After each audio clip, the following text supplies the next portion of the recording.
Bom dia! Hoje estamos aqui com o oficial de justiça do Tribunal de Justiça do Estado do Rio de Janeiro, Alexandre Arão Mussati. Nós vamos entrevistá-lo para saber um pouco mais sobre o seu projeto que melhora o cumprimento das ordens judiciais, beneficiando toda a população brasileira e trazendo uma redução de custos de mais de R$ 1 bilhão ao Poder Judiciário Nacional.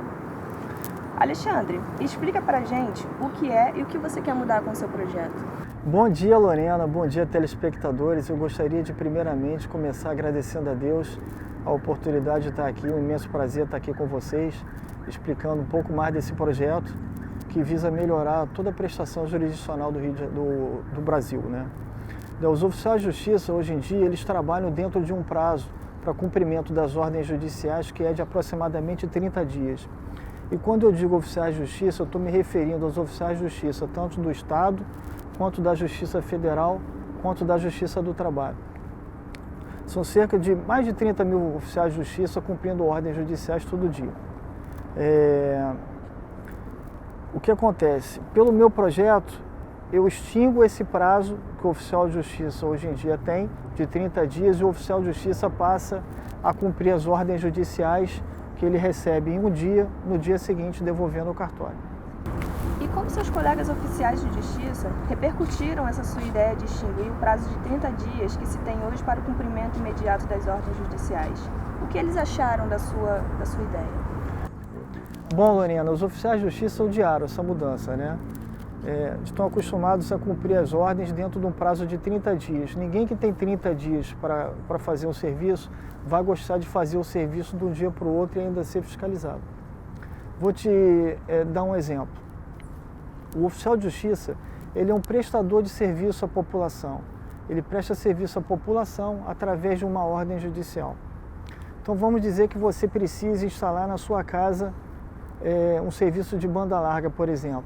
Você liga para a operadora e a operadora te diz o seguinte: olha, nós vamos mandar um técnico na sua casa e esse técnico ele tem 30 dias para ir até a sua residência. Isso é um prazo muito longo, entendeu? Para o oficial de justiça trabalhar. Então, eu até me lembrei agora contando essa história para você da antiga Telerge. Tinha uma companhia telefônica aqui no Rio de Janeiro, no século passado, assim, ainda não era nascida, que trabalhava assim. A gente ligava para a companhia e a companhia falava: nós vamos mandar um técnico na sua residência, ele tem até 30 dias para chegar até você. O oficial de justiça, ele trabalha como essa companhia trabalhava no século passado, só que já no século XXI. Quais pessoas vão ficar felizes com essa mudança no cumprimento das ordens judiciais que você propõe? Olha, Lorena, primeiramente a população, né? Vamos imaginar que você aluga um apartamento e a pessoa não para de te pagar o aluguel, não paga mais o aluguel, você é obrigada a ingressar com uma ação judicial de despejo por falta de pagamento. O oficial de justiça, nesse caso, aparece aí em 3 momentos nesse processo. No primeiro, que ele faz a citação da pessoa vir participar do processo. No segundo momento, ele faz a notificação que a pessoa desocupe o imóvel em 15 dias. E caso a pessoa não desocupe, vai acontecer o despejo. Então são 3 momentos aí que, somando esse prazo que o oficial tem de 30 dias, pode chegar a 90 dias de prazo. Pelo meu projeto, esse processo aí ia ganhar pelo menos aí uns 80 dias, ainda que não faça em 3 dias certo, vai ser um prazo próximo disso. O advogado também vai se beneficiar dessa mudança? Então, Lorena, com certeza os advogados também vão se beneficiar dessa mudança, porque o advogado normalmente recebe os honorários ao final do processo, então qualquer decréscimo de prazo processual beneficia os advogados. É verdade que o seu projeto, além de tornar a justiça brasileira mais rápida, também combate a corrupção no meio dos oficiais de justiça? Sim, é verdade. Eu me lembro que quando eu entrei no tribunal em 1999, eu presenciei muitas vezes os advogados entrando nas dependências do fórum com o dinheiro na mão para entregar ao oficial de justiça. Eles chamavam esse dinheiro de preparo. Nada mais é um dinheiro de corrupção para dar ao oficial de justiça para ele fazer um trabalho que ele já é pago pelo Estado. Veja bem, hoje em dia ainda existe corrupção, mas de uma outra forma. Eu vou explicar melhor. O oficial de justiça, como eu venho dizendo aqui na entrevista, ele possui um prazo de 30 dias para cumprir a ordem judicial. Esse prazo, o oficial de justiça pode utilizar cumprindo a ordem no primeiro dia e no 30º dia. Muitas vezes, alguns advogados, sabendo dessa situação, procuram o oficial de justiça nas centrais de mandados para oferecer um dinheiro para beneficiar o seu cliente cumprindo a ordem no primeiro ou no último dia. O que eu gostaria de chamar a atenção aqui é o seguinte: o oficial de justiça, ele recebendo esse dinheiro está se corrompendo, mas dentro do prazo legal que o tribunal oferece, quer dizer, o tribunal oferece o prazo para o oficial de justiça se corromper, e é isso que o meu projeto ataca, entende? Alexandre, qual o objetivo desse vídeo e o que você pretende realmente que aconteça após a divulgação desse vídeo? Muito boa pergunta, Lorena. Esse vídeo vai ser enviado para todos os corregedores do Brasil explicando esse projeto, porque nós estamos em junho de 2019 e nos dias 26 e 27 vai haver um encontro nacional de corregedores de todos os tribunais. Eles vão se reunir em Brasília e eu também vou estar lá, onde eu vou estar lá apresentando esse projeto para todo mundo, com o objetivo de firmar parcerias com os corregedores que estiverem interessados em aprimorar a prestação jurisdicional em cada estado, tá certo? Nós vamos fazer uma parceria onde eu vou oferecer o know-how e ele vai oferecer os recursos e o pessoal. E como é que isso vai acontecer na prática? Essa parceria, Lorena, eu vou me dirigir ao tribunal interessado e vou avaliar em que situação os oficiais de justiça estão trabalhando. Se eles ainda estão em varas, se eles já estão em centrais de mandados, se existe pessoal suficiente que possa apoiar essa mudança, etc. Né? Feito isso, em primeiro momento nós vamos fazer uma avaliação de tudo que foi coletado, para no segundo momento nós podermos fazer uma projeção e uma estruturação dessa mudança. Alexandre, uma das maiores reclamações da população, além da demora na prestação jurisdicional que o seu projeto ataca, é o alto valor dos salários dos funcionários do Poder Judiciário. Como seu trabalho pretende reduzir estes custos? Boa pergunta. Lorena, quando eu cheguei no tribunal há 20 anos atrás, os juízes tinham um secretário. Então eles se dividiam no trabalho de redigir e digitar as sentenças, porque só o secretário ele não conseguia. Hoje em dia, os juízes eles têm 4 secretários, pelo menos aqui no Rio de Janeiro, tá? Então, o que acontece? O tribunal fez um estudo e descobriu que a hora de trabalho do juiz é muito maior que a hora de trabalho do funcionário. Então, o funcionário, hoje em dia, ele redige e digita as sentenças. Com isso, sobra mais tempo para os magistrados se dedicar a atividades que só eles podem realizar, como as audiências de instrução e julgamento. Pelo meu projeto, eu vou fazer a mesma coisa com os oficiais de justiça. Os estagiários eles não podem ir para a rua fazer prisão, busca, apreensão, afastamento do lar. Mas eles podem, quando os oficiais de justiça chegarem com as ordens judiciais, digitar o resultado dessas ordens. Dessa forma, nós vamos ganhar de 2 formas, né? Primeiro, nós vamos utilizar uma mão de obra que é mais barata para fazer o serviço que antes era feito pelo oficial de justiça, e de uma segunda forma nós vamos poder que os oficiais de justiça retornem para a rua para fazer um trabalho que só eles podem fazer. É verdade que seu projeto de mudança vai trazer uma redução de custo de mais de R$1 bilhão? Sim, é verdade. Vou explicar isso melhor. O oficial de justiça, como eu venho dizendo aqui na entrevista, e o que a gente precisa mudar, tem um prazo de 30 dias para cumprir as ordens judiciais. Vamos dizer, numa perspectiva aí bastante otimista, que ele utilize só metade desse prazo na média, certo? E cumpra as ordens em 15 dias, tá? 15 dias é metade de um mês de trabalho, onde se paga desembargadores, juízes, funcionários, pessoal de limpeza, manutenção de todos os prédios, água, luz, motorista. Então, é uma despesa absurda. E você não tem só o fórum da capital de cada estado, né? Você tem os fóruns regionais dentro da própria capital, deve ser uns 15 ou 20, com a mesma estrutura.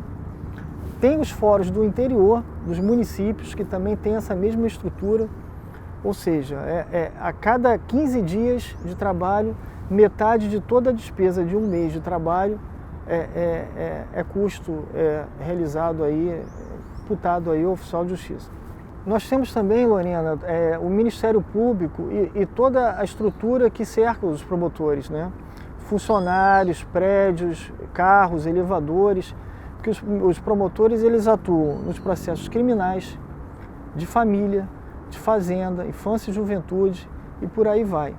Então você tem que acrescentar no prazo, no custo, né, imputado aí a essa demora no cumprimento das ordens, todo esse prazo que o promotor também aguarda a chegada da ordem ao processo, tá certo?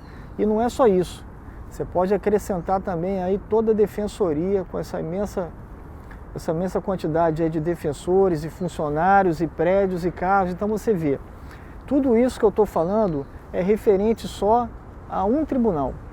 Você aí pega mais 26 de todo o Brasil e você acrescenta ainda 27 tribunais federais e mais 27 tribunais do trabalho. Esse valor que eu coloquei de R$1 bilhão aí é um valor estimado, tá? Assim, um valor assim que eu considero mínimo. Na verdade, eu acredito que a redução de custos vai ser muito maior do que isso. Alexandre, a população pode te ajudar a levar à frente essa sua ideia repassando esse vídeo? Quem pode te ajudar? Algum ministro? Olha, Lorena, eu acredito que esse projeto ele pode sair do papel de duas maneiras.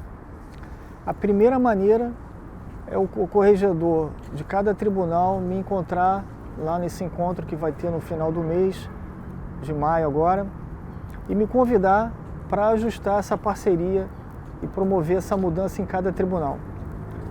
Essa é uma maneira que eu acredito que seja possível. A outra maneira é o ministro Humberto Martins, nosso querido ministro aí do Conselho Nacional de Justiça, corregedor, me chamar para implantar essa mudança de uma vez só em todos os tribunais do país. Essa eu acredito que seja a melhor forma de executar esse trabalho. Então, Lorena, eu até separei, vou pedir aí para o pessoal da produção colocar no vídeo, um desses quadros que demonstra a posição aonde nosso país se encontra atualmente. O que pode ganhar o corregedor do tribunal que implementar essa mudança? O corregedor do tribunal que implementar essa mudança, primeiramente, vai ganhar o respeito de todos os seus colegas desembargadores por ter conseguido fazer uma justiça melhor, né, dentro do seu mandato. E ao final do mandato, caso ele queira, e muitos desejam, podem se candidatar a presidente do tribunal, né, que é um outro cargo que existe. E dessa forma, depois de ter feito esse bom trabalho, acredito que seja mais fácil ele se eleger presidente. Agora, além disso, ele vai receber homenagem na Assembleia Legislativa, vai receber homenagem na Câmara de Vereadores, ele também vai no jornal de TV local apresentar esse projeto para a população, explicar para os advogados que as ordens judiciais vão ser cumpridas no dia seguinte. Quer dizer, ele vai fazer parte de um seleto grupo de desembargadores que trouxeram uma boa mudança ao Poder Judiciário, e aí quando tiver uma vaga no STJ, quem sabe aí ele não é chamado aí para ocupar. E o que pode ganhar o Corregedor Nacional de Justiça? O ministro Humberto Martins, acredito eu, né, fazendo essa mudança, ele vai se tornar uma pessoa tão querida para a população quanto foi hoje o ministro Moro, na época que era juiz, recuperando aquela montanha de dinheiro.